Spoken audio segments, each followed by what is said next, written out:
¿Cómo están mis chiquitos bellos? Bienvenidos mis amores lindos, espero que estén muy pero muy bien.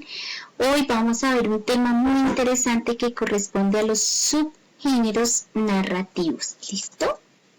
Pues bien, todos sabemos que la narración, ¿cierto?, consiste en un relato de hechos que pueden ser reales o imaginarios, que este relato generalmente le sucede a unos personajes y estos personajes a su vez están actuando, participando dentro de un lugar que también recrea y fortalece la narración. Es decir, que la narración siempre surge cuando nosotros contamos algo en forma oral o lo contamos en forma escrita y vamos estructurando, haciendo toda esta unidad narrativa, desde el inicio, desde el nudo, desde el desenlace, hasta todos los paso a pasos que vamos dando para poder contar con detalles y lograr efectivamente contar una buena narración. Dentro de estos parámetros de la narración y del género narrativo, pues evidentemente tenemos dos subgéneros muy interesantes por analizar y estos subgéneros pues evidentemente son muy importantes, ya de alguna forma los hemos trabajado o hemos visto, pero vamos entonces a descubrir sus particularidades.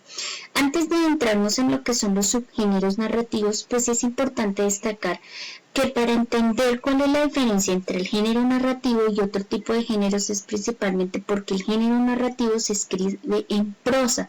Prosa significa que los textos se organizan por párrafos, que se utiliza el punto de aparte para darle continuidad, que los renglones son completos, que hace uso, digamos, de esos elementos para darle, digamos, como sentido al texto narrativo, que a diferencia, digamos, de otros géneros, como por ejemplo el género lírico, que utiliza los versos, que en cada renglón le coloca, ¿cierto?, un verso, pues en el género narrativo vamos haciendo un texto continuo y se termina el renglón y continuamos, usamos los puntos, ya sea parte o seguido, para aclarar ideas y para generar otro tipo de comentarios. Entonces a esto nosotros le llamamos prosa.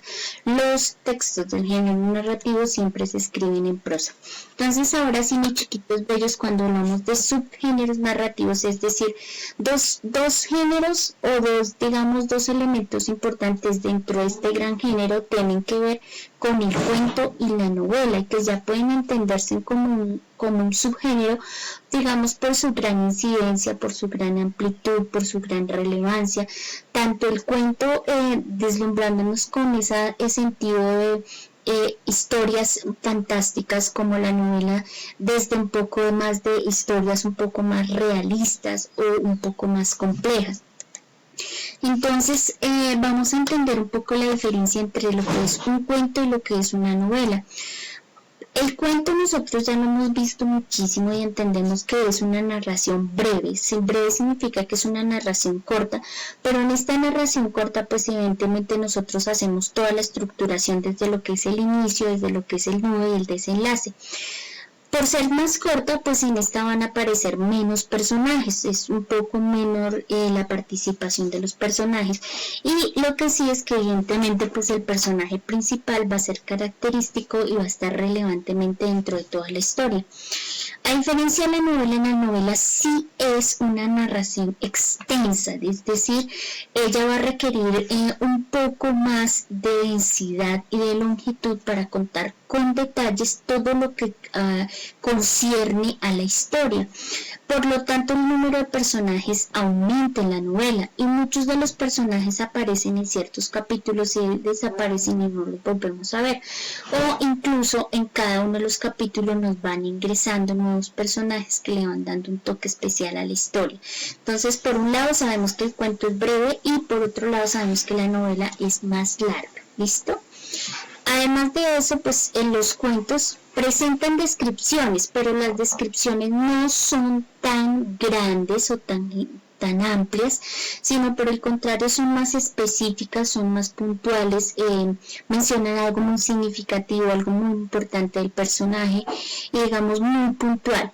En la novela son más amplias, son más generales, puede tomarse varias hojas incluso para describir un solo personaje desde sus cualidades, desde sus virtudes, desde su comportamiento, desde, digamos, de su figuración. Entonces, por lo tanto, pues digamos que estas descripciones son un poco más grandes, son más complejas, son más generales, son más detalladas, es decir, con todos los elementos nos van describiendo al personaje.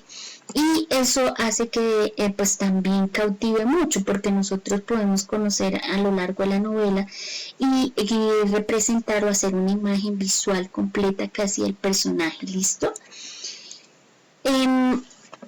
Nosotros vemos que hay algo muy particular que tienen tanto las novelas como los cuentos, y es que definitivamente pues la estructura narrativa se mantiene. En los cuentos estamos hablando de un inicio, en las novelas ya nosotros lo planteamos como una situación inicial.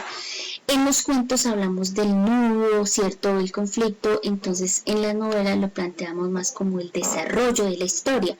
Y al final, ¿cierto?, nosotros hablamos del desenlace en los cuentos, en la novela lo planteamos más como el cierre, es el cierre de la historia. Entonces en la situación inicial, pues evidentemente se presenta el personaje principal, digamos como el punto de partida en cuanto a las novelas, y en el desarrollo ya los conflictos que va viviendo el personaje, y al final pues es el cierre total. Entonces ambos presentan la estructura narrativa. Hoy vamos entonces a analizar con profundidad lo que tiene que ver con los cuentos y la estructura particular de los cuentos. Debemos identificar que pues evidentemente cuando hablamos de los cuentos a nivel estructural podemos diferenciar entre personajes, ya sean principales o personajes secundarios.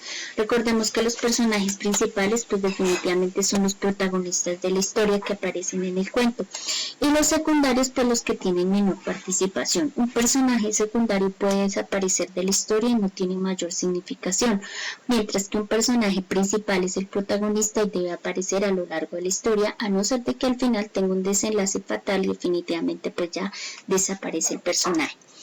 En cuanto a los lugares, podemos también clasificarlos en los cuentos como reales o imaginarios. Reales, pues nosotros sabemos que son esos lugares que existen, que realmente son tangibles, que hacen parte de nuestra realidad, como puede ser un parque, como puede ser una playa, como puede ser una ciudad, como puede ser un bosque, como puede ser una selva, que serían lugares reales.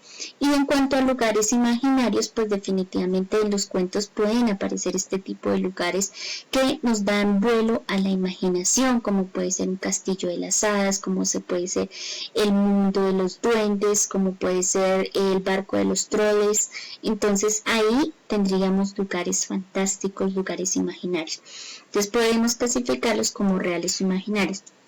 Pero también nosotros los podemos clasificar a nivel de los cuentos como lugares abiertos o cerrados. ¿Qué quiere decir esto? Que entonces nosotros, si el espacio es un espacio abierto, pues va a ser un lugar abierto, como un parque, una playa, un lugar donde nos encontremos afuera, eso va a ser un lugar abierto. Mientras que si el espacio es cerrado, como una cueva, como un camping, como dentro del mar, como dentro de una habitación, pues eso va a corresponder a un lugar cerrado. Además de eso, podemos encontrar que el tiempo en las narraciones como los cuentos se puede clasificar en atmosférico o en cronológico.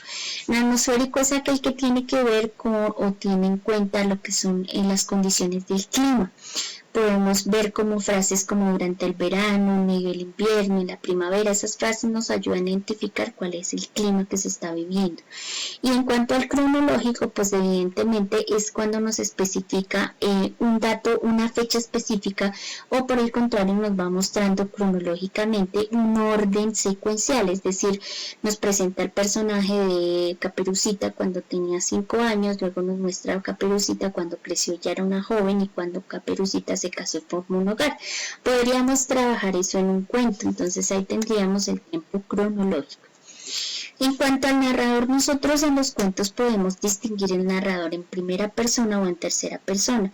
Generalmente se utiliza el de tercera persona, casi no se usa el de primera persona, pero pueden haber historias que son contadas.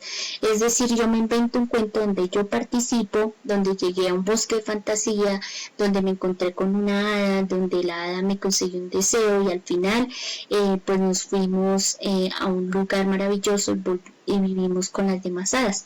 En este cuento, digamos que acabo de crear, ¿cierto? Pues yo soy el protagonista de la historia, yo cuento la historia, por lo tanto me convertiría en un narrador en primera persona.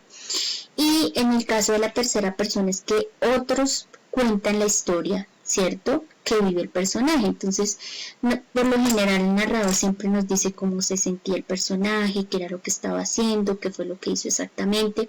Entonces a eso también le conocemos como un narrador omnisciente, es decir, que conoce con detalles todo acerca de los personajes. Pues bien, mis chiquitos bellos y hermosos, entonces aquí estamos analizando los subgéneros narrativos y en especial hoy el cuento. Vamos entonces a reforzar todo esto a través del chat.